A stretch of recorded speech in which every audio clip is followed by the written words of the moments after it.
아나운서가 소개하고 아재가 분석하는 아이템. 와 안녕하세요 대표님. 또 인사를 하네요. 그렇죠. 옷 보면 아시겠지만 그러니까. 우리 2주치 촬영했습니다.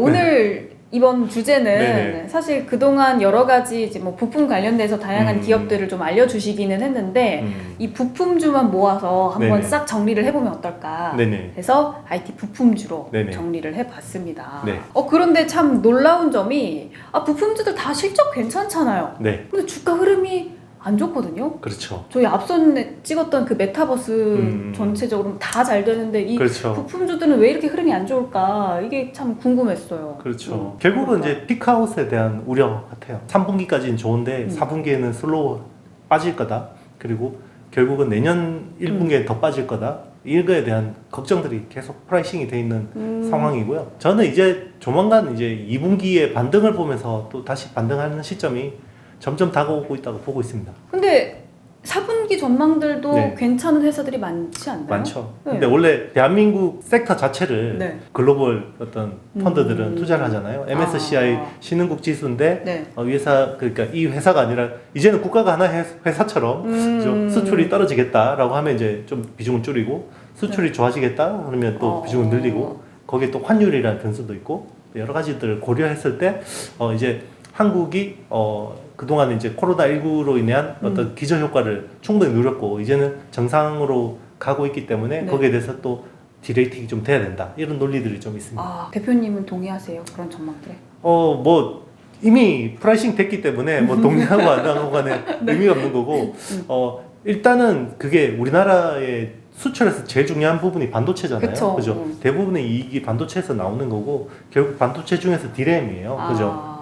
디램 가격이 일단 지금 4분기에 고정거래가 기준으로 5% 빠지는 거 그리고 내년 1Q가 한 10% 빠지는 거가 지금 거의 컨센서스예요. 네. 전문가들 대부분 컨센서스인데 저는 그거보다는 좀 덜 빠질 거다라고 보고 있고요. 네. 왜냐면 어제하고 며칠 전에 이제 3분기 컨퍼런스 콜을 했어요. 삼성전자하고 SK하이닉스에서 네. 컨퍼런스 콜을 했는데 우리 공급 줄일 거야 까지는 아니지만 빗그로스가 굉장히 앞으로는 플랫해질 거다. 빗그로스라는 거는 이제 출하량이거든요. 그럼 출하량이 플랫해진다. 그렇죠. 출하량이 앞으로 많이 안 늘어날 거야라는 거는 니네 빨리 안 사면 가격 오른다. 라고 약하게 시그널, 돌려서 표현하는 맞습니다. 시그널이었구나. 네. 그러다가 더 심해지면 우리 네. 캐펙스 투자 안 할 거야. 이렇게 돼버리면 시장이 환호해 버리는 거죠. 그런데 지금 이 분위기 속에서 IT 부품주들 대표적인 것들 보면은 네. 특히나 좀 이해 안 되는 것들이 LG 이노텍. 네. LG 이노텍 뭐 대표님도 많이 언급을 해주셨고 네. 또 4분기 전망도 굉장히 좋게 보고 있는 전망들도 많고 그렇죠. 근데 주가가 흐름이 네. 많이 안타까워요. 그렇죠. 왜 이럴까요? 일단 이제 지금 시스템 반도체 공급 부족이 고질적이죠. 그죠? 원래 차량 반도체 공급 부족이 문제였는데 결국은 핸드셋 쪽에도 시스템 반도체 공급이 부족해지고 있고 또 코로나19로 인해서 또 그 생산 라인 셧다운, 조립 네. 공장들이 셧다운되고 그죠? 그러니까 뭔가 서플라이 체인들이 굉장히 불안한 거예요. 그러다 보니까 애플이 내년에 7,800만 대 정도의 생산량이 계획돼 있는데 그 중에 1,000만 대는 못 만들 수도 있을 걸? 라는 게 블룸버그라든지 뭐 그 미국 유수의 언론에서 계속 나오고 이거를 또 우리가 또 그대로 또 받아서 쓰고 이런 일들이 계속 벌어졌는데 그래서 이제 대만 쪽에서 네. 그 조립을 담당하는 게 폭스콘이라든지 페가트론이라든지 이런 회사들이 있잖아요. 우리 주문량 축소로 이야기한 거 하나도 없어. 라고 해서 좀 반응이 났어요. 빠졌다가. 반등이 났는데, 이유가? 네네. 그런데 또 애플이 3분기 실적 컨퍼런스 콜에서 이 시스템 반도체 공급 부족난이 단기간에 해결이 안 될 것 같아. 라는 코멘트를 했어요. 네. 이게 왜 중요하냐면, 일단 애플은 전 세계 부품 소재 시장에서 갑이에요. 절대 갑이에요. 그러면 뭔가 쇼티지가 나면요. 얘 건 제일 좀 먼저 빼놓는단 말이에요. 그렇죠. 파운드리가 쇼티지 나면 애플 거 빼놓고 일단 애플부터. 나머지 그죠. 뭐 카메라 모듈 부족하면 일단 애플 걸 빼놓고 나머지 VIP 이런 건데 니까. 그러면 애플까지 지금 이렇게 영향을 받을 정도면 그 밑에 있는 애들 얼마나 심각하다는 거야? 라는 게 이제 프라이싱이 되는 거죠. 애플에 굉장히 연동돼서 움직인다. 그렇죠. LG 이노텍은. 애플이 힘들 정도면 그 밑에는 거의 뭐 아사 직전이라는 거예요. 공급 못 받아서 네. 이런 상황인 거죠. 아니 근데 LG 이노텍이 사실 뭐 영업 이익이나 네. 매출이 굉장히 거의 최고치 수준 그렇죠. 아닌가요? 3분기 삼성전자 3분기 실적 나왔잖아요. 네. 매출이 74조고요. 분기 매출이 70조 넘은 게 처음이거든요. 그리고 영업이익이 15조 8천억. 이게 역대 두 번째 분기 실적 잘 나온 거예요. 역대. 그런데 주가를 보면 그러니까 그렇죠? 주가를 주가는 보면 아니야. 거의 뭐 10만 원 가까이 가던 게 7만 원까지 빠졌으니까 이게 이제 그런 거죠. 이게 펀더멘탈 공부하는 사람들은 이게 네. 뭐야? 이게 그러니까 그래서 한국 설명이 시장이 안 돼, 설명이. 그렇죠. 한국 시장이 난이도가 너무 높은 거예요. 아. 이게 너무 사람들이 빠르고 미리미리 선반영하고 네. 그러니까 머리 아프니까 미국 주식 할래. 이런 사람들도 많은 거고요. 네. 그래도 어떡하겠습니까? 뭐 열심히 공부해서 우리 그 경제 성장의 네. 어떤 상당 과실을 우리가 또 누리기 위해서는 주식 투자를 하지 않을 수 없는 거죠. 네. 또 묵묵히 잘 가는 길을 가고 있어요. LG 이노텍은. 맞습니다. 설비 투자도 또 네네. 본격적으로 한다라는 발표도 있었거든요. 그렇죠. 어떤 내용인가요? 일단 그 애플이 부품 공급난이 있다라는 건 악재잖아요. 그런데 그 악재가 전화위복이 될 수도 있다라는 건데요. 그래요? 그러면 애플에 카메라를 납품하는 회사가 3개가 있습니다. 원래 LG 이노텍이 있고 일본의 샤프라는 회사가 있고 네. 중국의 오필름이라는 회사가 있어요. 이제 LG 이노텍이 만약에 한 50% 납품하면 샤프가 뭐 30%, 40% 그리고 오필름이 한 10몇 프로 정도 납품하는데 오필름이라는 회사가 그쪽 신장 위구르 쪽에 공장이 있는데 이렇게 신장 위구르 사람들 강제 노역시키고 아동공들 고용하고 이렇게 해서 ESG 요즘에 이런 건 큰일 나죠. 네. 그래서 서플라이 체인에서 탈락을 했어요. 애플이 잘라버렸습니다. 그러면 오필름이 담당하니까 갑자기 공급을 늘려야 되잖아요. 네. 어디서 잡아요? 어떻게요? 그래서 원래 삼성 전기 찾아가고 막 MC넷도 찾아가고 막 했었는데 일단은 시간이 없으니까 당장 급하게 그냥 LG 노텍한테 물량 늘려줘 한 거예요. 그래서 LG 노텍이 당초 예상보다 더 많은 물량을 담당하게 되는 거고요. 기존에 한 50% 정도 아이폰 물량을 담당하게 됐는데 향후에는 70% 정도 담당하게 될 것 같아요. 와. 그러면 쉽게 생각하면 그러면 샤프는 왜 가만히 있어요? 이런 생각할 네. 수 있잖아요. 샤프는 일단은 그 자기 생산 라인에 코로나가 계속 발발을 해가지고 관리가 좀 안 되는 부분이 있고 그리고 기술적으로 그랬어. 지금 이제 그 어떤 자동 초점 기술들이 카메라에 자꾸 들어가는데요. 네. 약간 이건 좀 빅배 들어갈 수 있는데 삼성은 액추에이터에서 어떤 초점을 잡아주는 그 OIS 방식이라 그러거든요. OIS. 네, OIS 방식인데 애플은 좀 달라요. 센서 시프트라고 해서 이게 사람 손이 떨리면 이게 삼성은 액추에이터 렌즈가 움직여서 같이 움직여주는 거 잡아주는 건데 이제 애플은 센서가 움직여요. 센서 시프트가 움직여야 되기 때문에 그러니까 손이 흔들리면 이 센서가 움직이면서 초점을 잡아줘야 되는데 여기 되게 어려워요. 그러니까 샤프가 이걸 좀 잘 못하는 거예요. LG 노텍은 잘하니까 LG 노텍 쪽에 물량을 몰아준 그런 역할들이 있습니다. 결국은 원인은 애플이었네요.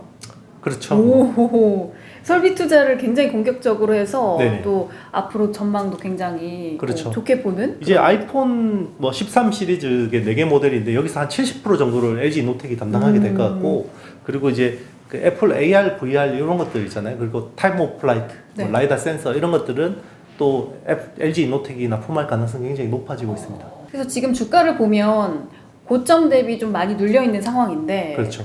앞으로 이제 이게 전화위복이라면 그렇죠. 이 악재를 하나씩 녹여가면서 녹여가면? 반등을 시도할 것 같아요. 그럼 타이밍이 괜찮다?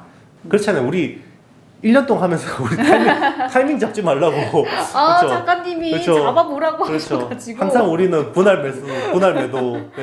네. 그렇죠. 이 타이밍 잘 잡는 거는 이렇게 단타 잘 하시는 채널들 많거든요. 그런데 그렇죠. 보면 딱 차트 보고 저 그거 못해요. 저희는 공부하는 채널입니다. 네네, 그렇죠. 네. 공부하는 채널. 그거 제가 할 줄 알면 여기 방송 안 합니다. 네. 자, 그러면은 부품주 이제 다음 기업으로 넘어가면 삼성전기. 저희가 이전에 갈아먹어 봤잖아요. 네네. 삼성전기를. 맞습니다. 근데 삼성전기가 실적이 굉장히 좋다. 거의 네. 최고 기록이다. 네. 그때도 그렇죠. 굉장히 긍정적으로 말씀을 그렇죠. 해주셨는데 네. 좀 이유 다시 한번 설명해 주시죠. 네. 우리 삼성전기 하면서 제일 중요한 부품이 뭐라고? MLCC. 어우. 이제 압니다. 최고예요. 본 적은 없지만 그렇죠. MLCC가 잘 팔렸어요. MLCC. 네. 고부가 제품 MLCC가 잘 팔려서 되게 좋았고요. 그리고 환율이 좋았어요. 지금 원화가 약세잖아요. 네. 원화가 약세면 수출하는데 유리하죠. 그럼 주로 경쟁사들이 어디 있어요? 일본 회사죠. 달러 대비해서 엔화 원화가 빠지는 거 대비해서 달러 대비 원화가 빠지는 속도가 더 빠르니까 가격 경쟁력이 생기는 거죠. 네. 그래서 이런 환율 효과도 좋았고요. 그리고 이제 그 기판 쪽에서는 그 스마트폰 주기판 HDI라는 거를 접었죠. 그리고 그 카메라 모듈이나 디스플레이 쪽에 들어가는 RFP10이라는 사업도 접었죠. 지금은 오로지 고부가 반도체 기판 쪽으로 집중하고 있어요. 그러다 보니까 이런 것들이 또 효과가 가시화되고 있는 거고. 그러니까 중요한 거는 이게 단기적인 게 아니라 네. 반도체 기판은 계속 쇼티지일 것 같고, 그리고 MLCC 상황 자체도 나쁘지 않다. 그래서 삼성전기는 예, 충분히 어떤 그 반등의 시점을 계속 기회가 있을 예, 것이다. 있을 거라고 보고 있습니다. 예. 좀 LG 이노텍이랑 살짝 비슷한 점이 역시나 설비 투자를 엄청 하고 실적도 네. 괜찮고 근데 흐름은 안 좋고. 그러니까 이거예요. 비슷하거든요. 이게 항상 그 보면 라이벌이 있잖아요. 삼성전자가 있으면 SK 하이닉스가 있고, 네. 삼성전기하고 항상 비교되는 회사가 LG 이노텍이거든요. 그런데 상대적으로 삼성전기 대비해서 LG 이노텍이 지금 매력적으로 보이는 거예요. 왜냐하면 기대하지 않았던 그림들이 계속 붙으니까. 그죠? 그러니까 수급이 삼성전기 사는 것보다는 그냥 LG 이노텍 사는 거고요. 그리고 뭐 롱숏 펀드 같은 경우는 LG 이노텍을 롱으로 잡고 이제 삼성전기를 숏을 때릴 수도 있는 거고, 이런 식으로 이제 수급들이 계속 매칭이 되니까 여기 주가적으로 좀 나타나는 거로 보는데요. 뭐 이게 조금 시계를 길게 놓고 보면 두 개 같이 동조화돼서 간다고 보고 있습니다. 최근 이 IT 부품 쪽에서 반도체 기판이 굉장히 흐름이 괜찮다고 네. 또 기업들이 굉장히 잘 나가고 있다라고 들었거든요. 네. 어떤 흐름인지 좀 설명해 주시죠. 네, 지금 뭐 반도체 기판 쪽이 또 쇼티지 상황입니다. 공급이 부족한 상황이고요. 고부가 기판 중심으로 쇼티지가 나다가 이게 계속 점점점 내려오는 것 같아요. 그러니까 지금은 그 CPU나 GPU 쪽에 들어가는 플립칩 BGA 기억나시죠? 네. 네, 플립칩 BGA가 계속 공급이 부족했거든요. 그래서 뭐 플립칩 BGA 쪽으로 계속 투자 흐름이 일어나다가 지금은 이제 모바일 AP에 들어가는 플립칩 CSP도 쇼티지가 난 상황이에요.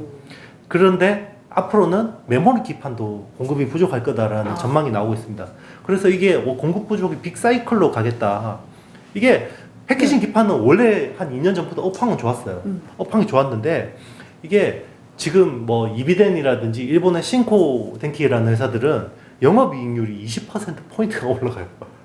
20%포인트. 그러니까 기존의 영업이익률이 10%면 네. 30%가 된 거예요. 네. 그런데 거기에 반해서는 네. 우리나라는 좀 약하긴 하죠. 왜냐하면 네, 네, 우리나라는 고부가 쪽이 비중이 높지 않기 때문에. 그래도 영업이익률이 한 10%포인트 정도 올라갔어요. 국내 업체들도. 그런데 수급이 계속 타이트해지는 거예요. 여기 그 기술적으로는 이유가 있는데 계속 어드밴스드 패키지, 그러니까 계속 수직으로 쌓는 기술들이 고도화되다 보니까 여기 밑에 있는 그 서브스트레이트 기판 자체 수요가 늘어나는 거고요. 그리고 더 많이 써야 되는 거고 이런 이슈들이 있는 거고. 네. 그런데 이게 또 투자를 하려면 또 엄청난 막대한 돈이 들어가니까 그 공급업체들이 빨리빨리 예, 작업력이나 이런 것들이 안 되기 때문에 바로바로 이게 안 되는 거예요. 수급 매칭이 안 되는 거예요. 그러면 그동안에 계속 플립칩 BGA 쪽이 쇼티지가 나니까 그쪽을 투자를 많이 리소스를 할당했겠죠. 네. 그런데 메모리 기판 쪽으로 크게 신경도 안 썼단 말이에요. 그렇죠. 반도체 뭐 디램 가격 빠진다 그러니까 네. 누가 투자를 하려고 그러겠어요. 그런데 갑자기 DDR5로 바뀌니까 또 그러면 막 해야 되는데? 그렇죠. 또 네. 해야 되죠. 네. 그래서 뭐 관련된 업체 중에 메모리 기판 대장주 업체는 심텍이에요. 심텍이 예, 심텍이 한 70% 비중이 되기 때문에 만약에 메모리 기판 쇼티지까지 온다 그러면 이 회사가 가장 수혜를 보는 거고요. 그리고 이제 뭐 네. 대덕전자, 뭐 해성 DS, 뭐 삼성전기, LG 이노텍 뭐 이런 회사들이 다 기판 쪽은 다 좋아진다고 보시면 되겠습니다. 그러면 이 반도체 기판 쪽도 꾸준히 네. 모아가면 괜찮을까요? 네, 그렇죠. 그 어떤 방향성을 봐야 돼요. 이게 공급 부족이 일시적이냐, 아니면 이게 구조적이냐라는 걸 판단해야 되고요. 네. 만약에 구조적이라는 판단이 든다 그러면 이거는 길어지겠구나. 그러면 거기에 계속 분할 매수하는 게 맞죠. 그럼 꾸준히 이쪽도 계속 어떻게 돼가고 있는지 상황을 살펴봐야 될 것 그렇죠. 같습니다. 뭐 뉴스 플로우를 계속 보고요. 그리고 뭐 아이템 같은 데서 이제 보면서 맞아요. 네, 참고하시고요. 네, 그렇게 네. 하시면 될 것 같습니다. 맞습니다. 투자에 대한 판단은 본인에게 있습니다. 있음을 기억을 해주시고요. 오늘 정보가 도움이 되셨다면 좋아요, 구독, 알림, 댓글까지 남겨주시기 바라겠습니다. 다음 영상에서 만나요. 안녕.